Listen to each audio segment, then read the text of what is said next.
This episode is brought to you by adamandeve.com. For 50% off of almost any item, free shipping, and 10 free gifts, go to adamandeve.com and use promo code MULTI at checkout. There has to be this distinction between being attracted to a partner versus sex drive. And I wonder if like some of these assumptions are coming from kind of conflating the two of like, well, surely if you're attracted to your partner, you're going to have a sex drive for them and want to have sex with them. If you're happy with the same old ways of dating, If you enjoy sucking at communication, and you have no desire to improve your romantic life, then our podcast might not be for you. but if you want some out-of-the-box ideas to deepen your current relationships, broaden your sexual horizons, develop a better understanding of yourself, or learn more about non-monogamy, Then you've come to the right place. I'm Jase, I'm Emily. and I'm Dedeker. and this is the Multiamory podcast. Songs I know I did,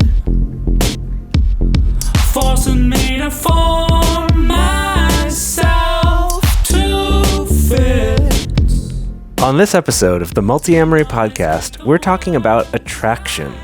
Physical attraction is something that most of us care about in a potential partner, but how important is it really? There's a lot of research that's been floating around for years about why we're attracted to people and, what traits women and men find most attractive in a mate. But most of these have been brought into question lately. Not most, but many of them have been brought into question lately. And some of the data might not be as conclusive as we once thought. We're going to talk about all this as well as much more about the ways that we are attracted to people, both on the inside and the outside, in today's episode. I found that this topic, I feel like once you start to question, just bringing up the question of why you're attracted to certain people, I find super duper fascinating and I'm really interested in it. But I feel like a lot of people, it brings up a lot of discomfort. I agree. Find, for some reason. Yeah, have you experienced that too when talking about this? I think just people, definitely do feel like, well, this is very personal and it's my own decision. And maybe I don't always know why I'm attracted to someone or not, but like nobody gets to shit all over who I get to be attracted to or not. I feel like it does kind of spark some anger maybe in some people, like if those ideas are brought into question for any reason. I have found that in people that I've talked to about this particular thing.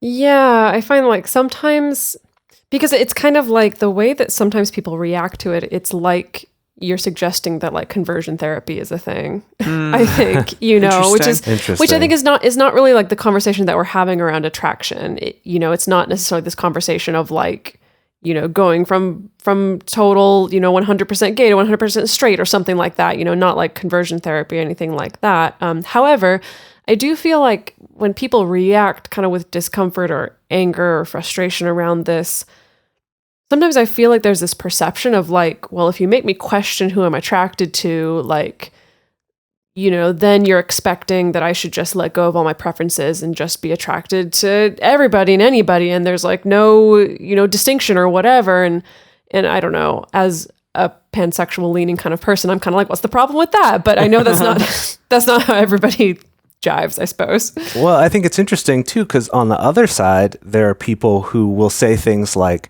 why is it that I'm always attracted to people like this who are bad for me? And in the same way, they might not be like, you can't tell me this is wrong. They're the ones being like, this sucks. I wish I didn't do this. Yet at the same time, feel like it's out of their control. Like it's just something that they can't change, that they don't have control over. It's like something out of our hands. Yeah, that's really interesting. Right. I know. Sorry, I was just going to say, it kind of reminds me about the way people talk about whether they're monogamous or polyamorous too. That there's either they might want to change it or they might be very fixed in what they are, but the idea that it could change seems kind of foreign to people. Like that preference could change, that kind of admitting how much of it is social programming is hard for people to accept, whether they want it to change or not. It's like nature versus nurture, that question again. Yeah. Regarding this. Yeah, it's hard because I feel like with a lot of things, you can't get down to this like black and white, like on or off, this like digital on or off switch when it comes to figuring out who you're attracted to. However, it's not also something where you're just like so completely set and there's no changing it and you are just the way you are and there's like no plasticity or fluidity around it. It kind of lives in this in-between area, I feel. Yeah. So we wanted to start out by looking at like what are some of the myths and assumptions that we have about attraction? Like what comes to mind of like things you've heard, things that maybe we've even talked about on this show before, things that research seems to support, or just that's like anecdotal, like sayings common that knowledge. everyone, yeah. Well, I feel like there's definitely a big narrative drawn from evolutionary psychology. At least I think, at least within the last 50 years, that's kind of started to dominate the stuff that we tell each other about attraction. So like ideas like, the theory that it's like, well, when women are ovulating, then they want really masculine, testosterone-filled survivalist men with beards and body hair. To put babies into them. Exactly, to put the good genes into them. But then when they're not ovulating, then they want, men who are more feminine or softer or, more of a soft boy, stay at home, gonna pay the bills and do the dishes in the cave kind of man. I've definitely heard that one tossed around dishes. a number of times. Cave dishes. Yeah. Yeah, there's a term for that. I think it's called like the dual selection model or something. Like the dual mating strategy. Mating strategy, where it's like the idea is that a woman would ideally be trying to find these two different kinds of men to sort of complete her needs, and that she would change. It's the only during two her kinds of cycle. men that exist. Oh, yeah. After all. Right. No other types. Yeah. They're very Just simple. those two.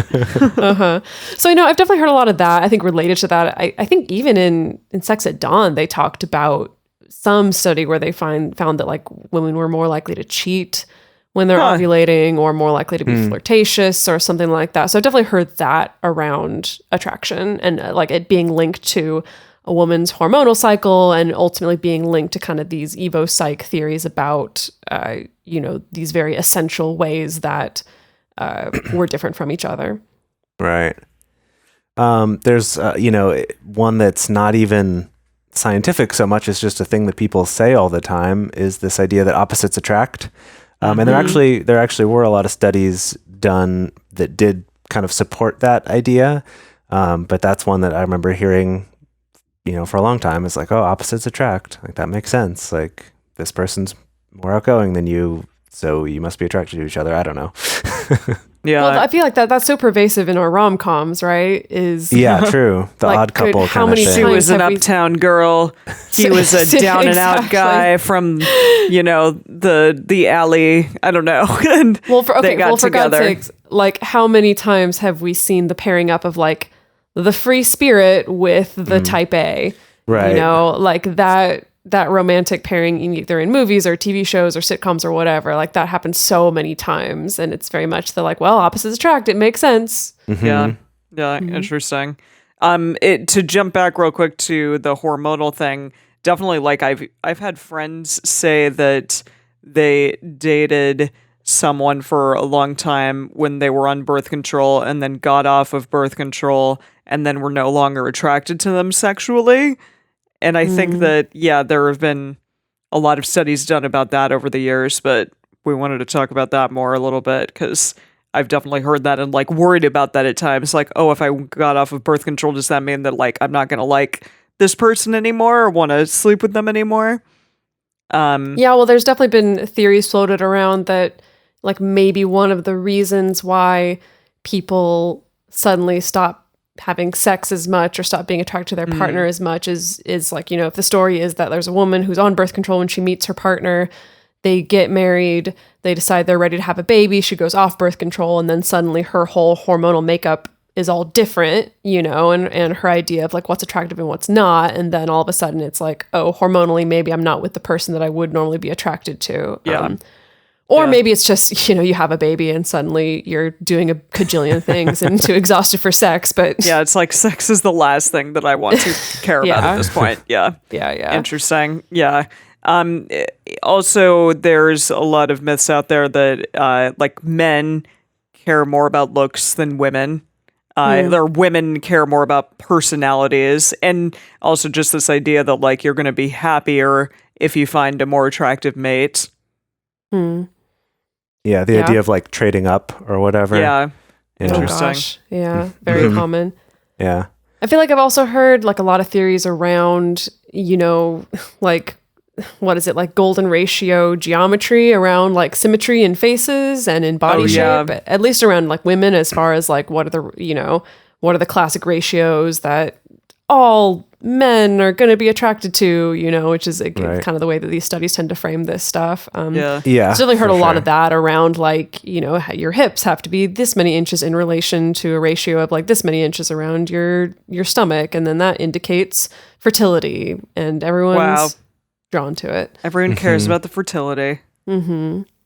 Yeah. So we want to get into some of these and actually look at some newer studies about some of these things. And we did want to start here that, as you've already heard from these things we've been mentioning, this research and the sort of adages and things like that tend to fall very strictly down cisgender heterosexual lines. That's who researchers are researching, because apparently that's where the money is. And so that's where institutes are willing to put their money. So anyway, just, disclaimer with that all of this obviously has to be, taken with that in mind, that the people being studied, some of these studies involved homosexual men and women, but for the most part, this is heterosexual cisgender. So the first one that we wanted to talk about was actually something that we've talked about before on this show, and that's the thing about that Emily was mentioning about birth control, and like if your attraction to your partner will change if you either were on it when you got together and then you stopped taking it, or the other way around, you weren't on it and then you do. And this was something that was, some science supported that, and because it was sort of the first science seeing that, people were like, aha, da-da, like give us headlines, like let's share this information. And then later on, people have been able to do larger studies because now there's an interest in this, and so there's more funding for it, things like that, right? So in this example, a team of researchers at a university in Finland recruited almost 1,000 women who were in a relationship with a man, and had them answer questions about their sexual attraction to their partner, their jealousy, their partner's physical attractiveness, their satisfaction in their sex life, and then also whether or not they were on the pill now or on hormonal birth control now versus if they were when they got together. I just had this is a little bit more anecdotal, but I remember like my mother, for instance, talking about when she was on the pill eons ago, but how the hormones in the pills back in the day were higher than they are now. I mean, now you can get like orthotricycline low, and it's like the very, very minimal amount. And I do wonder perhaps if like when those initial studies came out, it was with these higher hormonal birth control pills. And now that that's not the case anymore, it's perhaps not affecting people's body chemistry as much. And so the studies have changed over time. That's an interesting question. Yeah. That wasn't brought up in this write-up that I found. Yeah. But the key takeaway they did find, though, is that there wasn't anything there to support that hypothesis that changing your birth control status would affect that. They found that women were no more or less satisfied with their relationship or attracted to their partner if their pill regime had changed or if it had remained the same. Yeah. So that was definitely an interesting thing to be like, okay, maybe there's some question marks there or something a little more complicated to it than just this is a fact. Yeah. Yes. Okay. Yeah. I'm going to jump on the bandwagon of something being a little more complicated, because something that I'm realizing is, there is a lot of research to back up, and also I can definitely say a lot of anecdotal evidence to back up sex drive changing when you're on hormonal birth control. Like I definitely found for myself personally, like as soon as I'm on hormonal birth control of any kind, like my sex drive totally tanks. And it was like, I have just way less desire, way lower libido than when I'm not. And however, what I do think is interesting is that it's like there has to be this distinction between being attracted to a partner versus sex drive. And I wonder if like some of these assumptions are coming from kind of conflating the two of like, well, surely if you're attracted to your partner, you're going to have a sex drive for them and want to have sex with them.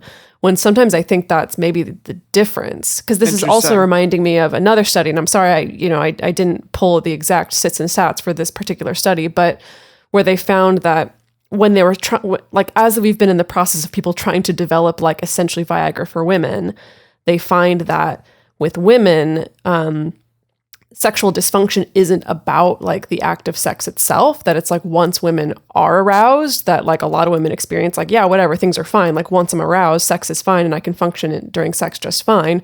The difference is in the desire, is in wanting it in the first place. And so that's what I think is maybe interesting, is I wonder if some of these assumptions we were talking about earlier come out of this place of just assuming that it's like, well, if you're attracted to your partner, then surely you would have a sex drive to match it, when maybe that's not necessarily the case. Yeah.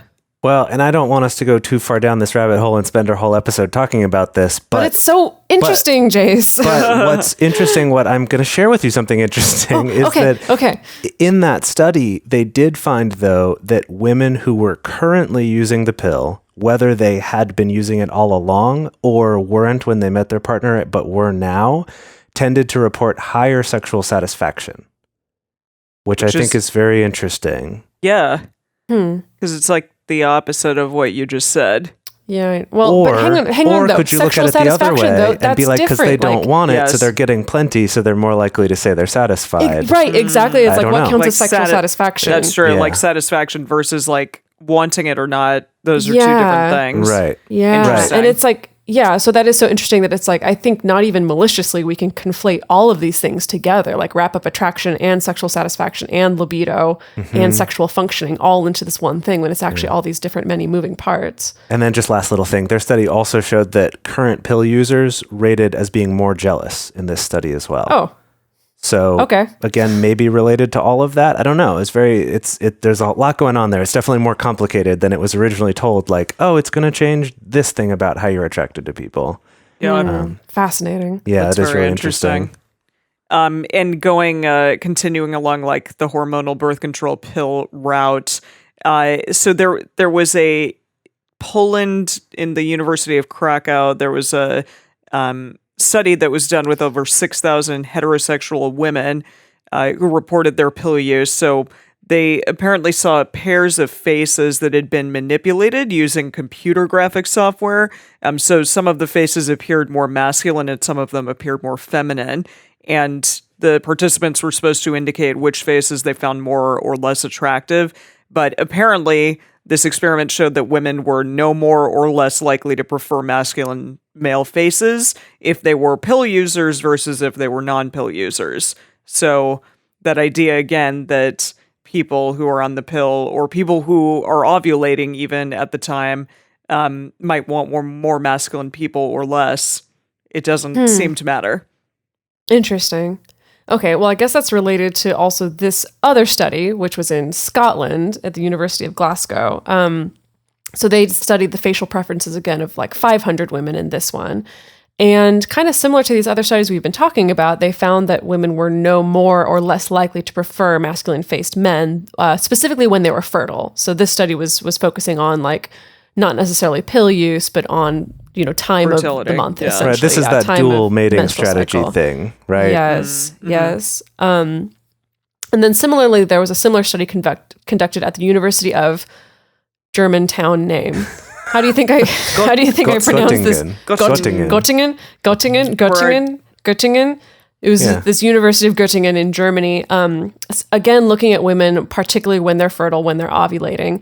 And they did find that at least among these women, I'm assuming most of their respondents were heterosexual women, because they found that they rated male bodies as more attractive as a whole. However, that was regardless of... No, like when they were ovulating, they found men just more attractive, period. They just wanted men more when they were ovulating. Right. Okay, I see.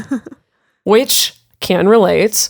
But the important thing here is that in the study, they found that was across all body types, both quote unquote more feminine seeming male bodies as well as more masculine seeming male bodies, that the way that the men themselves presented essentially didn't really change things, that the women were fertile were just more attracted across the board. Right. So And it they're was kind of the same thing they're as- still attracted to the kind of men they're attracted to, just more so. Just normally, just more so. You're just more Right. horny, I basically. see. That makes sense. That you would be. So that evopsych hypothesis around this dual mating strategy, again, like there's kind of more and more evidence showing up that like maybe that's not exactly a strong theory anymore. Yeah. Interesting. And then the last one we wanted to talk about during these studies is this idea that opposites attract. And basically, there's been this thing for a long time in psychology of, when you do studies where people self-report, right? You fill out a thing about like how outgoing you are or about how, talkative you are, extroverted or introverted or different traits, that you're self-reporting it. And there's been this concern that's called the reference group effect. And the idea is if in my group of friends, we're all introverts, but I'm the least introverted of this group, I might self-identify myself as an extrovert, when in reality, compared to the whole population, I'm definitely an introvert, right? This is something we've kind of talked about jokingly before, where I say, like, when I'm with Dedeker, I feel like I'm a super extrovert compared to her. And when I'm with my partner, Caitlin, I feel like a super introvert compared to her being very extroverted. But basically, there's been this big thing with using social media data. And so this group of like over 100 universities has looked at behavior of 8 million Facebook users. So rather than you self-reporting, it's actually just looking at your behavior. And what they found through this is that actually opposites don't attract, that they do sometimes, but it's the exception by far. And for the most part, we associate with people a lot like us, whether that's friend groups, peer groups or romantic partners, that all of it, we tend to be with people who are very similar to us. And we may just feel like we're opposite in relation to this small group of people very similar to us. So I thought that one was actually pretty interesting. Yeah, I like that. That's cool. I see. So it's like basically your friendships and your romantic partnerships seem more opposite to you than maybe they actually are in the grand scheme of things. Just simply because like the degree to which you are more or less introverted or extroverted than your friends, it just might be different or smaller than it is to like a different, completely separate friend group from you. Almost to put it in a more frightening way, it's that because we all tend to be so much in a bubble of personality type, we think there's a lot more diversity within our friend group than there actually is in terms of personality type specifically. I see. Yeah, I suppose that is a little bit frightening how much we can bubble up in that way and just really not be aware of it. Right. Yeah. Okay. Well, so that's so fascinating. And we're going to get into some other studies a little bit later on that deal with non-straight people. Fortunately, again, this is something that just influences like so much of, I think, research, is the fact that there's like this really strong like heterosexual and like cisgender bias as far as like the groups that we do choose to study. And that is changing slowly but surely. But hopefully we'll see some more of that on the horizon. We're going to take a quick break right now to talk to you about the ways that you can join our little family, as it were, because our little family Get in of our listeners, bubble. yeah, get in our bubble, essentially. I love that. Come get in our bubble. Yeah, come get all bubbly with us. The best way that you can join our little bubble is to become one of our Patreon patros, as we lovingly call them. So if you go to patreon.com/multiamory, you can sign up to become part of our Patreon community. Now, specifically, if you sign up at the $7 a month level, you get access to our private Facebook group, discussion group, our private discourse, our private Discord chat. And in addition to that, you also get these episodes released a day early. They're going to come out with no ads, so you don't have to listen to us suddenly breaking from the discussion to talk about, like sex toys and stuff.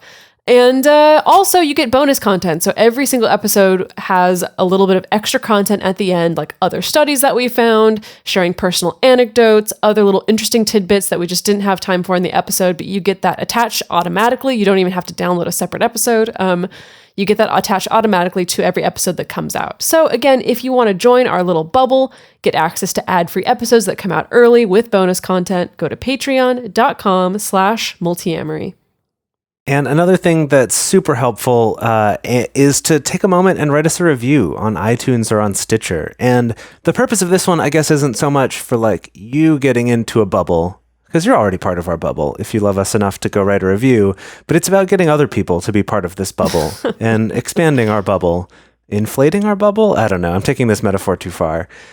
Is to take just a couple minutes and write a review, leave us a rating on iTunes or Stitcher, and let people know what it is that you get out of this show. What do you find valuable about this show? What kind of information can people expect to get if they listen to this show? It really does a lot to help with our rankings and things like that on iTunes, as well as just when people might be considering listening to the show, they might see your review and relate to something that you said and go, oh yeah, okay, I will give this a try. So it really is an incredibly helpful thing to do. So if you can just take a couple minutes and do that, we will be in love with you.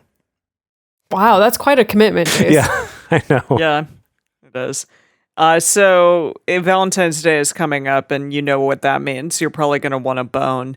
So because of this, we have a very special offer for you from adamandeve.com, our And beloved. just regardless Yes. of whether you're on the pill or not, Yes. you'll Yeah. probably still maybe want to bone. At least you'll be attracted. That's what we've learned. Is you'll at Yes. least probably still be attracted to your partner. And there's a lot of like ways to kind of like feed that attraction, and Adam and Eve is going to help you out. So you will get 50% off of almost any item by using our promo code MULTI, MULTI at checkout. But that is not all. You also will get 10 tantalizing free items.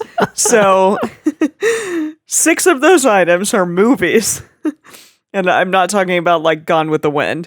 I'm talking about Oscar-nominated pornographic films on DVD. I don't think that those can be nominated for Oscars. It's also Oscar season, but I don't think that that's going to happen. But you might be getting like, what's like a name for Gone with the Wind that's pornography That's related? sexual. Like Gone with Bone with the Wind. Bone with the Wind. It's a little bit of a slant rhyme. Yeah. I see what you're going for there. Yeah. But it would look very similar, right? You'd only change one would. letter. Bone Yeah, with yeah. the Wind. Okay, I like that. Yeah. That's good. Yeah. So you get all these movies like the world-renowned Bone with the Wind, and then you also get a special toy for her and something both of you will enjoy. And a special item for him. Again, Yeah, I love this the her and him question mark just to kind of it doesn't really necessarily whomever, have to just- fall for whomever. No, yes. no joke here to you listening at home. In our notes here, after this section, we have the word gender written like question mark, exclamation, 2 interabangs Yeah, on that so- gender. We didn't write that, but just whomever, gender. Plus, you'll get free shipping. So that equals 10 gifts and then all for free, and then also your awesome 50% off discount. So yeah, just use MULTI at checkout and you get all this awesome stuff, and you get to bone in style this Valentine's Day. in the wind with Yeah. the wind With the And wind. on the wind. Yeah. With the wind. You're right.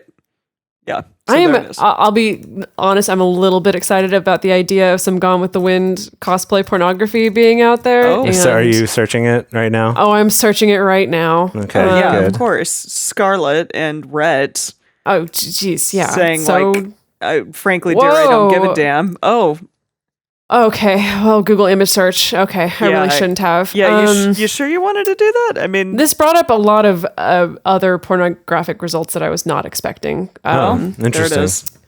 Okay. For all Maybe of you don't- out don't there, Google that. maybe look it up. Look it up for yourself so that you can see what just happened. Okay. Or you can just get your own copy by going to adamandeve.com. No, I'm sorry. There are people are going to like sue us or something. You don't actually get a copy of that movie if it exists. We made that up. But if you go to adamandeve.com and use promo code MULTI, MULTI at checkout, then you'll get your sexy stuff. Yeah. And use it as And many hope- times as you want, over and over and over again, MULTI, for all the 50% offs. Yes. Sweet. Okay, y'all. So we spent some time talking about stits and stats, talking about studies, about attraction, specifically around, kind of like femininity, masculinity. And I want to get down to actually one of the questions that did inspire this episode, in part, not totally, but in part. I feel like for a long time, there's been these floating questions around, like, are my preferences and who I'm attracted to, or my preferences and who I date, basically, are they okay? You know, and whether it's something as extreme as, like, is my sexuality okay? You know, is it okay for me to be attracted to this particular gender or sex or whatever? All the way down to, like, is it okay if I don't want to date someone who's a Republican, or whatever, you know? Like, I think people have these questions a lot. And in particular, there's been this age-old question around racial preferences in dating, because as you'll notice, like, you know, pretty much anytime you fill out a dating profile, you have to click that box that indicates what your ethnic identity or grouping is. And so, of course, people are wondering, like, if I only choose to date people of a certain race, or if I write in my bio, I don't date people of this particular race, or I have a preference for that, is that racist, or is it just a preference? Is that okay?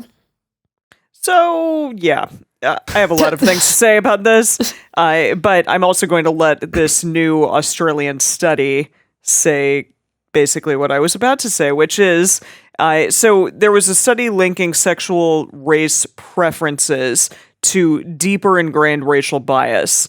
And so this was published in the Archives of Sexual Behavior, and it asked 2,000 gay and bisexual Australian men how they felt about race in dating through this online survey. And so these men, they also completed a region-specific version, so I guess this is Australian region-specific, of this thing called the Quick Discrimination Index. So it's the standard survey instrument that measured attitudes on race and diversity. That's really interesting. I'd be interested to take that test to just see what it says. So apparently, after putting both of these sets of data together, this Quick Discrimination Index, and then also this other, I guess, The survey online about survey. Like, their online preferences. Yeah, so when they put both of these data sets together, the trend was clear that sexual racism is closely associated with generic racist attitudes, which challenges the idea of racial attraction as solely a matter of personal preference. So, okay, even though people might, like, reject this idea that they're racist, or that the label of racism is wrong because, you know, their sexual preference is just their sexual preference, we do kind of see that inherent, like, ingrained racism is clearly a thing through surveys like this and through research like this. And so I think, it's something definitely that has come up that we see, and I didn't even realize, like, how much it came up in people's dating profiles, that they would, like, have the audacity, honestly, to say something like that, like, no X, no Y, no, you know, Asian men or whatever, or anything like that's.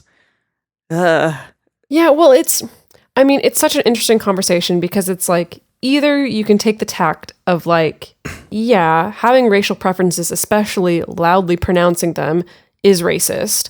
Or you can take the tact of, like, no, it's not racist, it's just a preference. Like, that's all, it's just a preference. But either way, I feel like it comes back to this basic question of, like, if we didn't all live in a society that's already quite racist, would you have those preferences in the first place? Yeah. And I think that's my thing that I always want to come back to, not just in the discussion around race, but also in the discussion around, like, what body types you're attracted to, or, you know, just anything, like, of, you know, questioning, like, why is this something that so frequently just goes unexamined? Yes. Basically, you know, why is it so easy for us, for people to just be like, oh, that's just how it is. That's just what I like. You know, there's nothing wrong with it. That's just what I like, or what I don't like. But it's like, why are we so resistant to just going a step further on questioning that? Because I feel like going a step further does then start to open this Pandora's box of all the reasons why. But it's incredibly important to be able to ask oneself those questions. And I think that we're starting, hopefully, to change the narrative around, like, these ideas, and also, like, have, I guess, the wherewithal to say, like, hey, maybe I've never dated a person of color, and I should look at that within myself, like, ask myself the question of, like, why is that? Is it because I wasn't, I grew up in a school system that was predominantly white, or is it just because like the people in my social group were predominantly a certain race, or is it because I do have ingrained racist ideas in my, just in the way that I grew up or whatever, and that is seeping into my dating preferences, for example. Yeah, Emily, you talking about that, brought to mind a lot of stuff. I'm not sure if either of you are familiar with this study that's been done to try to tease out kind of this like inherent ingrained racism that might be in us despite trying to actively go against it. And it's this study where part of it is that your reaction times are timed, and you would see pictures of people's faces and then have to choose words that were either positive or negative words associated with that person just based on seeing a picture of their face. And they show people of different races. And this one, it's not just about whether you picked a positive or negative word, but it's how long it took you to choose the positive word. Like for a picture of President Obama, it's like that there would be this like slight delay in pressing it as the people sort of go through that process of questioning themselves. And what's interesting about it is that on the one hand, some people use it to be like, see, everyone's racist all the time.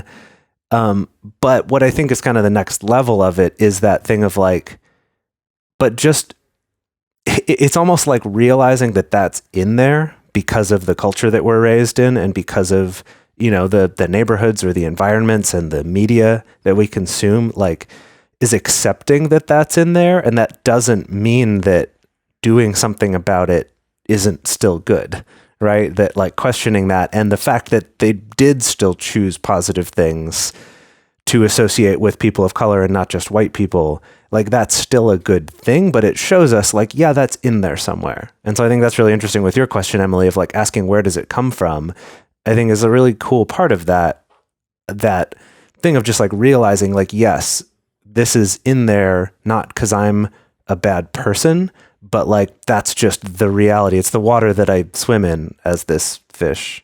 Sure. And so like becoming more aware of it can help us more proactively do things to change that. Yeah. I'm half Mexican, but it doesn't matter. Like, because I'm white passing and I grew up like with all of the privilege that a white person would.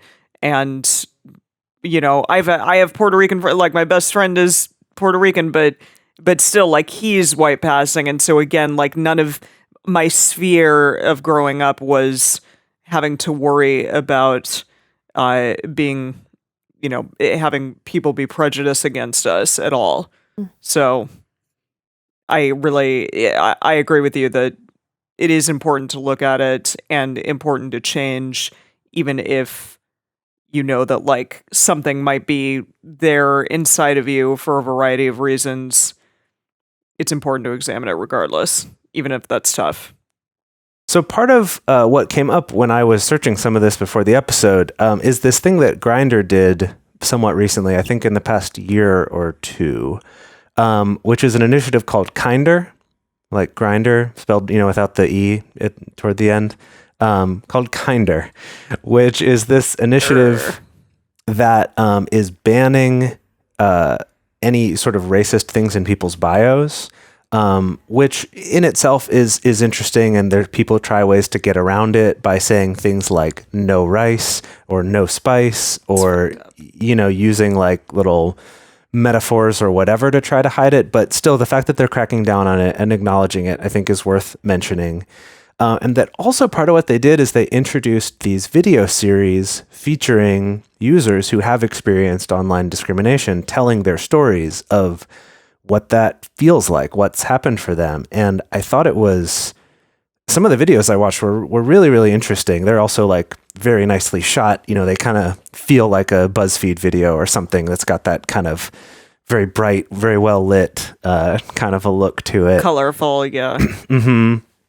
And one of the things that was interesting in that came up that kind of, I think, goes to sort of some of the questions that Emily was asking earlier too, is that a number of the guys said things like if you don't want to date me because I'm Asian or because I'm Latino or because I'm black, like that's one thing, but to just like put it on your storefront window, no blacks, is a much more hurtful and shitty and racist thing to do. And I thought that distinction was very interesting. And it kind of, that is sort of one of the things that comes up. It's like, well, it's a preference. It's like, well, sure, but plastering that up as a sign, being like you and everyone who's like you in this one specific way is somehow less than or not attractive, that really gets to people, that really affects people. Completely understandably. And those are the stories that these guys were sharing in the videos. Well, it also just seems very short-sighted, I suppose, to I don't know, to just like plaster it there also, you know, where it's like, it just doesn't seem like you've thought this all the way through, and like you haven't even considered the optics of this. Like you're so so caught up in making sure that like someone from a particular racial group doesn't message you that you can't even think about how this is going to make you be perceived, essentially. Well, and some of these guys' stories were even like a person said like no Asians on his profile, but contacted this Asian guy, and he, went to his profile and saw that. He's like, dude, like, why would you contact me? You say this right here on your profile. And, they'd give answers like, oh, well, you like looked white, or you're passing, or, this kind of stuff that just sort of adds like layers to this hurt, right? That's entirely unnecessary. An analogy they used a lot was like, if any of us saw a storefront that actually had a sign that said no Asians or no Hispanics or no black people, like we would all pretty universally in this country, I hope, agree like that's fucked up. Like that's not allowed. And there in fact are laws against it. But putting it up on your dating profile, again, in this very sort of public way, is something that people will try to defend. Right. Yeah. And I feel like there is this trend now of like, I think some apps, some sites are starting to catch on and starting to remove the ability to even filter by race. Yeah. I think they're allowing people to still self-identify, but removing the ability to be able to include that in your search terms, I think, because I think that as more research that came out that said that like this is actually kind of perpetuating this problem. Absolutely. Rather than making it any better. Yeah, that it was actually making people more racist in their preferences by having the option to search by that. Totally. Yeah. Right. Well, so it's clear that like this is definitely something that affects who people feel like they're attracted to or who they feel comfortable like reaching out to or like going on a date with. But I do want to talk about also like the whole myriad of other factors that influence attraction other than just physical appearances, whether it's skin color or body shape or able-bodied or anything like this, but like all these things that are outside just the realm of the physical, because I think when we talk about it, like that's what everyone thinks is just like the physical attractiveness, beauty, or your sexual chemistry or stuff like that. But there's just so many other things that actually influence who we are attracted to, and a lot of them are very, I think, kind of like this racial preferences thing. Like I think a lot of us just aren't aware of what's going on the surface level. Like it's a lot of things that are very subtle, that are very deeply ingrained, that we don't even realize are influencing who we kind of choose to like match with or swipe right or whatever, that we don't even we're not even holding in our conscious brain at the moment. And one of them is this idea of we kind of subconsciously sometimes seek rewards. We're attracted to people that we feel will give us some kind of reward. And rewards mean things like dating this person will influence my status in some way, or influence myself financially in some way, or give me some kind of perception of power, or a lifestyle change, or a social standing. There's this really interesting data mining done by this data scientist, Seth Stephens-Davidowitz. And I think he came up with a book, I think it's like Everyone Lies or something like that. And it's basically about the fact that it's like what people search for on Google or search for specifically on Pornhub, because he also, did data mining of Pornhub stuff, indicates that people are attracted to a much wider variety of body types, of ethnic identities than people actually will date in real life. And then I think that's a very clear and things like that too. Yes. And age as well, is a very clear indicator that it's like our perception of how others will perceive us when we date this particular person or have sex with this particular person really influences whether or not we choose to swipe right on that person. And again, it's not this thing that we necessarily hold at the forefront of our minds, but it is there. Yeah. Wow. Another thing that we don't think about, but that we might that kind of becomes apparent is time. And I mean to say that is in like, you probably have a big group of social people that you hang out with on a regular basis. And after a while, you might start dating someone that perhaps initially you didn't find very attractive. But then as you get to know them, as you build like intimacy and a bond, then you might actually date them. And anecdotally, kind of a couple psychologists in some of these articles that we read and research for this episode talked about this.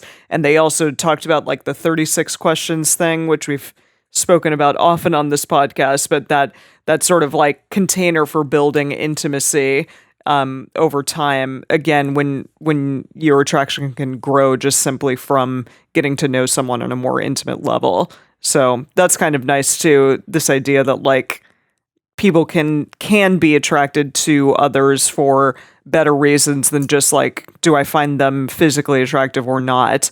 But I think it takes a little bit of time and patience to build that intimacy for sure. Yeah, I mean, I feel like that kind of indicates, at least, like the really famous study done about like the 36 intimacy questions thing, is that it can indicate that it's not always this like formula of physical attraction happening first, and then you get to know someone more deeply, and then there's intimacy, and then a relationship. But the idea that you can be generating intimacy with someone first, like you can know them as a friend for a long time and get close to them, and then the physical attraction comes in. Absolutely. That it can be this kind of flipped thing that is produced as a result of getting close to someone rather than the other way around. Yeah.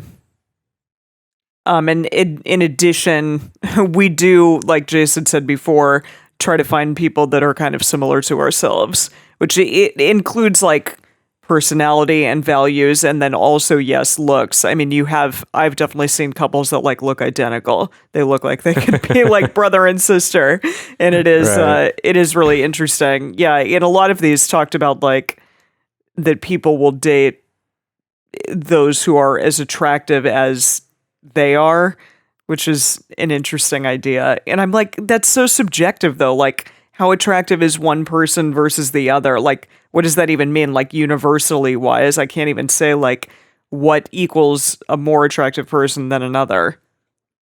Yeah, something that actually we didn't mention earlier, but that I found in researching this was that all these studies are done about averages, right? So when they look at things like attractiveness or about preferences of men and women and whatever, that they're all about these averages. And while that can be interesting, I was reading about this other study, and again, I'm sorry I don't have the details. Yeah. But basically, they found that while those may be true on average, that from any one person to another, they actually vary quite a bit in terms of who they find attractive. And they found this even with sets of identical twins. Yeah. That was interesting. Yeah, that even within sets of identical twins, they would find people, like quite different people, to be attractive when presented with pictures of them. So it's like this interesting thing where, like, on the one hand, we get this data of the average, but in reality, each of us are individuals, and we actually vary a lot more from each other than these studies would lead you to believe. Yeah, that's cool. Another factor in attraction is self-esteem. And this one, go back and listen to our episode on self-esteem. But this is essentially having lower self-esteem means that you are more likely to reciprocate, a relationship or whatever to someone who likes you, even if you might not be as attracted to them, or there's incompatibilities there, or it's not the healthiest relationship, because of that sort of need for validation that comes from a lower self-esteem. Another one's the exposure effect, sometimes called the mere exposure effect. And that's basically just that the more often you're exposed to something, the more likely you are to like it. This is why pop songs work the way they do, why they tend to be so repetitive, why they get played so often on the radio. I think it's why people end up dating the people that they work with. That too. So I think that's also a factor, along with what Emily was talking about having time to develop a relationship and get to know someone instead of just writing them off because you're not immediately attracted to them. On the other hand, there's also this exposure effect going on at the same time that is going to make that person look more attractive to you over time. This is the same reason why people tend to like the way they look in the mirror more than they like the way they look in photos, because you're looking in mirrors usually a few times every day. And so you're used to that way that you look, and you see yourself in a photo where it's flipped and it's less familiar to you. And so that's part of why we tend to not like ourselves in photos as much. Oh, damn. Is that the reason?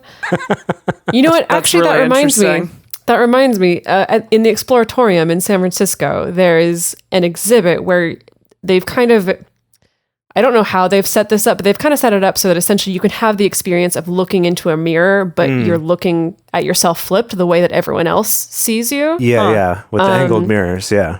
Yes, with these angled mirrors. And every time I've gone to that exhibit, I've always been like, why is anyone attracted to me? Okay. Like when I look, because looking at myself flipped in the mirror, it's such a weird sensation in your brain. And I'm just like, that's not my face, but that's the face everyone else sees. Is this how I look all the time? Oh my God, this is terrible. Right. That's so interesting. But we it's have really- symmetrical-ish faces. But it's but that highlights all the little ways that you're not. It's I don't know. I don't think it's even a matter of symmetry. It's more a matter of just like what you're used to. Again, because of the exposure effect, that like you're used to seeing your face in a mirror, you're not used to seeing it up close the way that other people actually see it. Fascinating. Something you can take comfort in is that the other people in your life, they're getting the mirror exposure effect of your face, but the right way, the normal way, not in the mirror. So they're going to experience, like, other people's experience of you is going to be more similar to your experience of yourself in the mirror So than it is basically- of you in pictures. Don't let your partner look in a mirror with you. Right. Because Bloody Mary will come out and kill you both. Okay. Yes. Bloody Mary concerns aside, don't let them look in a mirror with you, at least not to the same same frequency as they look at you normally. That would be Or very be- strange. Yeah, gosh. Or be sure that they look at both equally much so that Okay. then they're exposed to They both. get the whole picture. both Well, ways, okay, that's yeah. interesting that was your takeaway, because my takeaway was I just needed to fucking chill. Yeah, well, Yeah, also that too. No, for sure. Yeah. And then, like in the great episode about attachment styles that the two of you did, that's also a factor that we may be drawn to recreate certain familiar attachment patterns from our childhood or from our past relationships. Yeah. Yeah. There's That so many more old factors chestnut. too. There's so That's many true. more So many. factors. Yes, These are just some of the yeah. big ones we brought up, but I'm just like, I want to keep going. There's so much more, but there's only so much time in an episode. Yeah. Yeah, seriously. So I guess for me, thinking about this topic, I think my main thing that I want to internalize is just this idea of like never taking my own attraction to other people for granted, essentially. Never kind of falling back on this idea of like, well, I'm not attracted to this kind of person, or I'm just not attracted to this body type or whatever, but being able to actually just be willing to step up and just examine that shit. Like, that's all. I think examining it is just a great first place to go. It doesn't mean that you need to like suddenly do a major overhaul, or that you need to suddenly like start fetishizing this group of people that you don't normally date. Like, it's not about like going to those kind of extremes, but it's just examining, just seeing like what's underneath there. Like, what are the possible factors that may influence the reason why I've tended to date this particular type of person over and over, or why I always tend to swipe left on this kind of person, just bringing I feel it's like just bringing the tiniest bit of mindfulness to it can be so illuminating and so fascinating. Just like a little bit of a mindfulness, a little bit of like a critical eye can really open up so much, I believe. Yeah, it's great to put it that way. And like what Emily was talking about, like having that realization of like, oh my gosh, I've never dated a person of color, that her answer was, I want to examine that and understand why and look at that, not, oh, I need to go out right now and date a person of color. Because Catch that's them like a Pokemon. right. Like that's not a That's healthy also way to think of people. problematic. Yeah. Right, To like you said, fetishize a particular group of people. Yeah. Right. So let's be sure that we're clear on that. Yes. But in the spirit of kind of, investigating this, trying to get to the bottom of it, something that can be really helpful is to actually expand your media diet and exposure. And what that means is like watching films or TV shows or magazines of YouTube videos.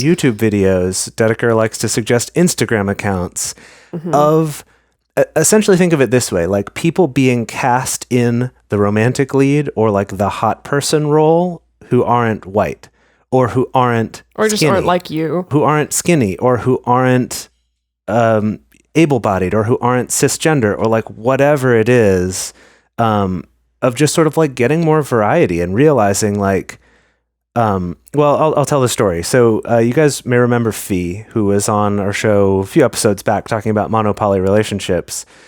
She told us this really cool story about, she watched this video, a BuzzFeed video called Why Asian Men Aren't Sexy. And it was this panel of Asian men talking about this phenomenon of like, why don't people think that Asian men are sexy? And they talked about, well, like, look at the way that Asian men are portrayed in film and TV. They're awkward or they're weird or they're super Like nerdy, yeah. or they're pervy and weird or right, like whatever it is, it's not the leading man. It's not the person you're supposed to be attracted to. It's not the person who's illustrating traits that are attractive. And she said that she watched this video and was like, shit, you're right. And so specifically started trying to find more media showing non-white people as the romantic lead. And she found that for her, that did make a difference, that she found herself just, passively in the world being much more attracted to, in this case, specifically Asian men, but also like other non-white men in a way that she hadn't before, simply by like consuming media that exposes you to people of those ethnicities being confident, being sexy, being inspiring, right? Being successful, right? Like all of those traits that we already associate with our typical sort of, white leading man character, and just putting that in other places. And the nice thing is that with the internet today, it's a lot easier to get access to media from around the world where they're not all white people in their leading roles. Yeah. Yeah, that's awesome. Yeah, so it is kind of like hacking that exposure theory thing of like just the more that you expose yourself to it, the more you're going to be able to be open to something like that. Yeah, and that you're kind of not trying to go out and be like, I've got to date someone who's this thing, that instead it's just, that will just kind of be in the background, right? You're sort of changing the alkalinity of the water that you swim in. I'm going back to my fish metaphor from way earlier. I love it. I love Trying it. to do more bubble metaphors. Yeah. Bubbles and alkalinity of your alkaline bubble. water and stuff like that. I love it. Cool. So this exposure thing, it reminds me of, I just remembered this, that in the Ethical Slut, one of their little exercises, and I forget even the context for why they put this exercise in or what they're trying to demonstrate, but they give this exercise of like, when you're out in the world, like on the train or in line at the grocery store, like pick a person and look at, like, try to see, the person who's the most in love with this person, what did they find attractive about this person? And especially like try to pick someone that you're not immediately like attracted to. Like pick an old person or pick someone that it's like, just a random stranger, like someone who's not even maybe like normally like the body type or the gender or whatever that you find yourself normally attracted to, and just like look at that person and just find one trait that is attractive, or like one trait that it's like, oh, you think that like their husband or their partner like absolutely loves about them. And I really like doing that exercise just to, I don't know, I guess just to kind of have this like broader palette of the things that could possibly be attractive. And I think it especially becomes more accessible if you put yourself in the shoes of like, oh, this person's lover or this person's partner. So it doesn't have to automatically be about you at first. You can be like, what do I think this person's partner is really into? And I think, again, that helps just kind of expand and again, expose to this just different aesthetics and different ways that certain things can be attractive. Obviously, rein yourself in. Don't like creepily stare at strangers. You got to be kind of subtle about it. But I also find it's very entertaining activity to do when you're just like on the train or on the subway and don't want to just be staring at your phone all the time. So I like that. That's awesome. Yeah. It's quite lovely. And I guess our final takeaway with all of this is just that as people, as a community even, I think we're way more capable of change than maybe even we realize or that we think that we are.